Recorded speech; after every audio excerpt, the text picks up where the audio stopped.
Welcome to NEWS.am, this Factor of Power. My guest is expert on international relations from Tehran, Iran, Mohavedian. Mr. Mohavedian, thank you very much for your time. It's a pleasure to meet you here again with NEWS.am, and I hope you have a constructive conversation with you and your audiences. Of course. Mr. Mohavedian, we are witnessing another phase of tensions between Baku and Tehran after the last military aggression by Azerbaijan against Armenia. Iran conducted large-scale military exercises along its border with Azerbaijan and stressed that will prevent any forcible opening of so-called corridor through the territory of Armenia to Nakhichevan or reshaping the borders in region. Azerbaijan conducted reciprocal military exercises recently along its border with Iran. Moreover, Ilham Aliyev, speaking in occupied Shushi city, announced and made some aggressive remarks, aggressive statements also against Iran. What do you think? Why does Aliyev toughen his rhetoric also against Iran? You know, the statements made by the authorities of the Republic of Azerbaijan, both at the official and media levels in recent weeks against the Islamic Republic of Iran and the baseless claims made about Iran's principal policies in Caucasus can be examined from several angles. The reason of this anger is mostly due to the failure of the plans that this country pursues to fulfill NATO's geopolitical conspiracy centered on United Kingdom efforts to create NATO's Turan Corridor or Zangezur Corridor.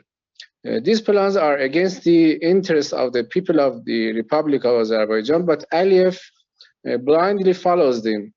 The government of Baku, due to lack of popular support, has linked its future and its fate to pursuing the interests of the Zionist regime of Israel and NATO and the United Kingdom and United States in the region. This is why the Republic of Azerbaijan in 2020, in the form of a second Artsakh war project, sacrificed its land for implementation of the geopolitical plans of British and the Israel in the form of NATO's Turan Corridor.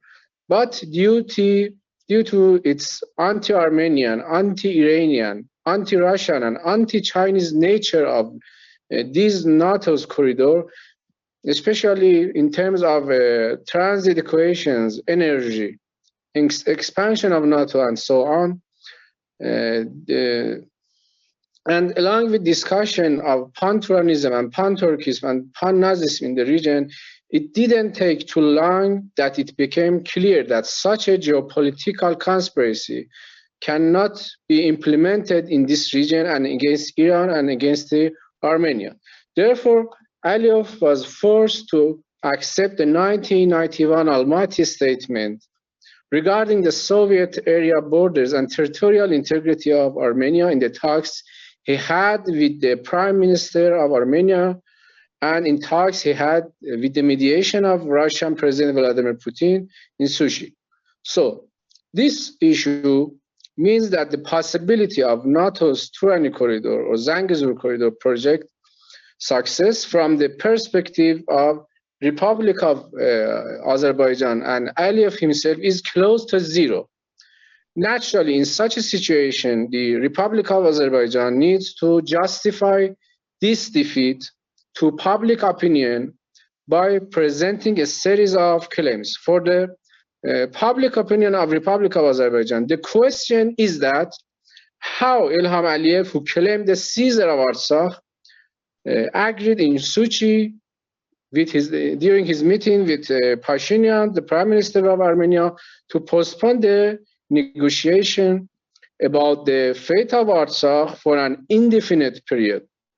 This agreement they had in Sochi means stabilizing the current position of Republic of Artsakh under the support of Russian peacekeeping forces, which means that the situation in Artsakh for Baku is worse than the condition before 2020 war. Naturally, in such a situation, when NATO's Turan Corridor and Aliyev's entire promises have been defeated, he has become angry. And I tell him that you must be angry. And if you want to help the people of Azerbaijan, if you want to help the future of this country, you must think about your national interest yourself. And don't trust Israel, don't trust Turkey. And it's better for you to talk to your people, not to talk to your enemies. Mr. Mohavedian, does the Iranian leadership consider that Azerbaijan will become or is already becoming a bulwark of the West or of the Israel against Iran on its northern borders? Absolutely. Since 1992, with the establishment of its embassy in Baku, Israel tried to use this country's soil as an anchorage and a port for sabotaging in Iran. Many media managers in Baku, the son-in-law of the president of Azerbaijan, and important governmental and non-governmental associations and organizations in this country are managed by Jews and representatives affiliated with Israel. The Ministry of Education of this country is in control of racist house of the Israelis who convey hatred of Armenia and Iran to the students. As if you look at the books that they study in the schools, you see that they say nonsense things to the students to make them hate Iranians and Armenians. And I can give you different examples. I wrote an article about this matter in ISNA news agency. I can send it to you to study and see what's going on in this matter. The control of the Iran-Azerbaijan border and the management of the newly controlled areas by Baku are in the border of Iran and Azerbaijan are in the hands of people who are not identified by Aliyev or the Republic of Azerbaijan, but by the Israeli embassy. In fact, today, Republic of Azerbaijan, unfortunately, has become a colony of Israel. They have no independence at all. And this issue seriously threatens the fate and interests of the people of the Republic of Azerbaijan, because this regime destroys the relations of this country with other neighbors by spreading the hatred against important neighbors of Azerbaijan like Iran and Armenia. As I told you, Israel, in cooperation with Turkey, created a fake identity for the people of Azerbaijan and instilled in them that you are not Azeri born in Iran and you are not related to Iran, but your origin is in Turkey, and you should return to the Sunni Turkic war. And these two countries are trying to make the people of this country Wahhabi, and as you know, Takfiri terrorist groups also operate easily in this country and threaten the security of Iran, Armenia, and Central Asian countries. So this is an important issue, and we must cooperate together with Armenia and Russia and China to stop Turkey and Israel from spreading these hardliners and these Takfiri groups that threaten our territorial integrity and our national interests.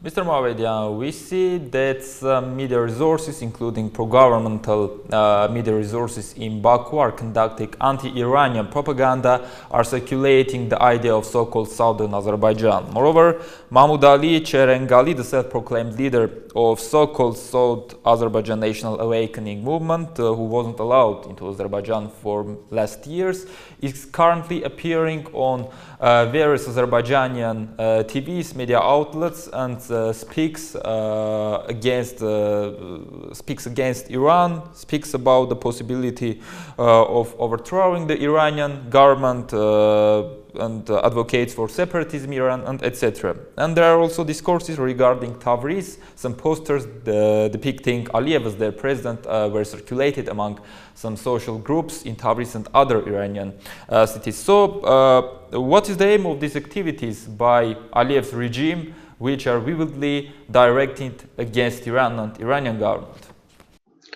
As I told you, this is because that Aliyev regime has failed in creating a Turan Corridor, the Corridor Zangezur, and he failed to destroy the border between Armenia and Iran and fulfill the demands of Turkey, NATO, and England. He is angry. Did the military exercises conducted by Iran have a serious influence on this issue? Definitely. Because Iran showed to Aliyev that we are serious to support our national interest, and we are serious to support Armenia's national integrity, and we never let them to fulfill the Turan Corridor.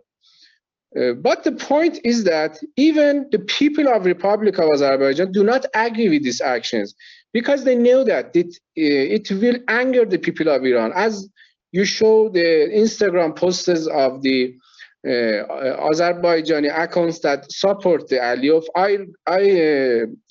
I study and I read the comments part.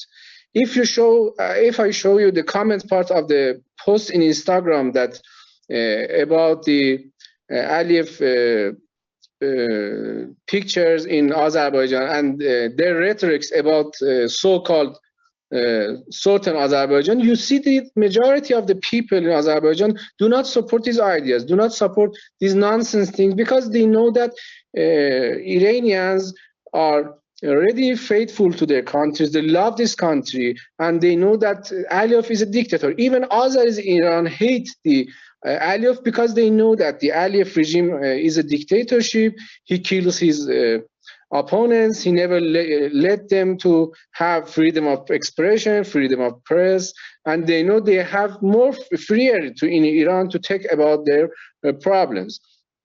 And the Azerbaijani people of Iran, they love Iran completely, and they have no interest in Aliyev dictatorial government. So this kind of rhetoric, this kind of actions has no effects on Iranians, and they just unite us more easily against our enemies.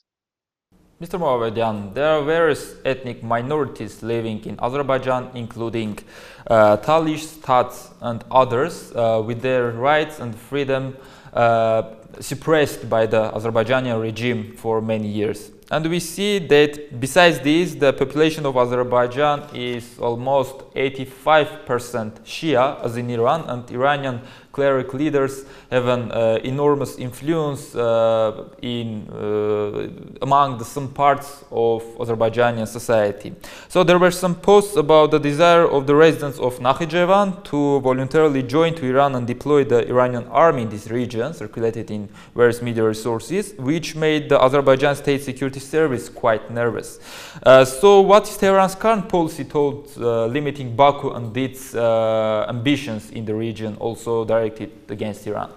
What are the leverages of Iran to limit the ambitions of Baku? You know, lands like Nakhchivan and Talish and the minorities like Tats and Nakhchivanis and Talishis and others, they historically belong to Iran, and everybody knows that. And the people of these lands want to rejoin Iran, and they repeatedly said that we are tired of Aliyev dictatorship and want to reunite with our motherland, that is Iran. Because they are oppressed and harassed by the government of Baku, these people really like Iran. And if the people of these regions want to join their motherland, Iranians will also welcome this issue, but the decision in this matter is entirely up to the people of these areas. and Aliyev must respect every decision they make. If they want to rejoin Iran, we will welcome that, but we never force them because we respect them. We don't think like Aliyev. Mr. Mohavedian, do you see real chances for a political or military alliance between Iran and Armenia in current situation, taking into account the interests of Iran, taking into account the interests of Armenia related to the ambitions of both of Azerbaijan and Turkey in the region? You know, Iran welcomes any kind of cooperation with and interaction with Armenia. But Armenia is an independent country and respectable country, and Armenia should decide on this matter. You know, holding joint military maneuver and transferring Iran's military experiences to Armenia is a desirable option for us. Unfortunately, the two countries should, I think we have to complete the north-south corridor roads as soon as possible. Unfortunately, Iranian companies are going to do this from the spring of the next year, as far as I am concerned, and I studied in the news. But the most important thing is that the more the economic, military, and intelligence cooperation between the two countries increase, the less likely it will be for Turkey, Baku, Israel, and United Kingdom to create that so-called Zangezur corridor, or as we call it, the NATO Turan Corridor. The two countries should increase cultural and media cooperation with each other so that false and fake news about the two countries are not published by them. This is an important thing. I give you an example. I think, as far as I know, there is no representative of your state medias in the Tehran. I want to ask you why. Why you don't have an official? Why you don't have an official office of your media in Tehran? There are many Azeris and Turkey-related news agencies, offices, and representatives in Tehran, and you know what they do in Tehran. But you are not in Tehran. You have to talk directly to the people of Iran, and you have to give first-handed, clear, true news about the developments in the region to the people of Iran. So the fake news and propaganda by Turkey and the regime of Baku will be don't influence Iranians. This is this is very important for me, and I mentioned it repeatedly to your officials, but I don't know why they don't pay attention to this important issue.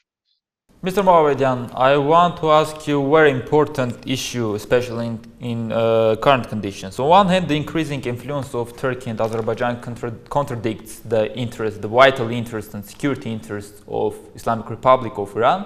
And on the other hand, Russia is interested in stabilization and peace in South Caucasus when it is concentrated on Ukrainian crisis. So there is also a deepening dialogue between Russia and Iran in various spheres, in military sphere, in economic sphere, energetic and others. So do these facts open a window for cooperation between Iran and Russia in the South Caucasus, and does this open a window for some kind of cooperation between Armenia and Iran for balancing the growing ambitions and growing alliance between Turkey and Azerbaijan, this region? I think that Russia should pursue a more specific and a more transparent policy in South Caucasus. This country, I think, tends to have the necessary excuse to continue its presence in the region by keeping the conditions ambiguous and not establishing a definitive peace, a clear peace treaty between Azerbaijan and Armenia. But both Baku and Turkey have taken advantages of this situation and this policy of Russia. to reduce the influence of Iran and Russia. Due to war in Ukraine, Russia has reduced its focus on South Caucasus, and on the other hand, because of Mr. Pashinyan's interest in bringing European and America to the Caucasus region, it is not. Russia is not very interested to helping and supporting Armenia. This is a reality, and we must accept it. Therefore, on the one hand, the Armenian government, I think, should behave more friendly toward Russia. And on the other hand, Russia should coordinate its activities in Caucasus more with Armenia and Iran, and it must be more serious to protect Iran's and Armenia's interests in this region. For example, Russia should explicitly oppose the creation of so-called Turan Corridor and seek to complete the north-south railways and roads of this corridor to Armenia to stop aggressions of Baku and Turkey. Mr. Mohavedian, on the question related to the domestic situation in Iran, what is going on in Tehran and other big cities of Iran? We see protests, massive protests for months already, beginning from September. How would you evaluate the situation, and what can this instability now existing in Iran lead to? First of all, people of every country, they have the right to protest.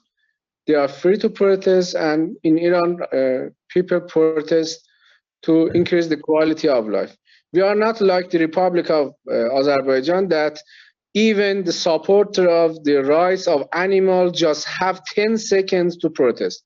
As you see the news films of the protests in Baku, the dictatorship of Aliyev just let people to demonstrate and protest for about 10 seconds or 1 minute. And as you see, the Husseinian movement, the people that they argued that they are linked with the Husseinian movement, they are imprisoned because they publish just religious books. They just contributed to designing some T-shirts and so on. But Iran is a different country. As Armenian people have the right to protest, Iranians have the right to protest. So we are not like the dictatorship of Azerbaijan. This is the first point. And the second point, I have to tell you honestly that there are many reasons for unrest in Iran. But briefly, these reasons can be mentioned. One of the main important points is that the severe economic problems. We have a lot of problems, economic problems. We have inflation in the country, and the high rates of dollars. The other important point is the cultural alienation of the young generation, the Iranians who was born 20 years ago. That this alienation of this young generation from the cultural values supported by the Islamic Republic, it's a big deal. And the lack of transfer of these values to youth is an important point. Because our fathers think differently, we think differently, and the people who was born after 2000, they think differently, and they don't accept the values that Islamic Republic stands for. The other point is the mismanagement and the lack of necessary reforms in various sectors, and the weaknesses of Iranians' domestic media and the influence of some people on the media that governs from outside of Iran. I mean the Farsi satellite and the foreign satellite TVs. They have influence on some people, and we can't ignore that. And these are managed by the Saudi Arabia and the United Kingdom. However, these unrests are still limited, and right now that I'm talking to you, these unrests are limited to some universities and some cities, and it's not a widespread thing, and it's not something that I can tell you that is serious. It's not a serious threat for the Islamic Republic. And I want to tell you that it's not going to overthrow the Islamic Republic of Iran, because there are some points. I'll give you some logic. Because the protesters, first of all, they don't have a leader that's accepted by everyone. They have no leader. They just organize their activities through social networks and through applications that really limited by the government. This is the first point. And the other point is that they have strong differences of opinion. We have a joke that we say that two Iranians together, they establish a political party.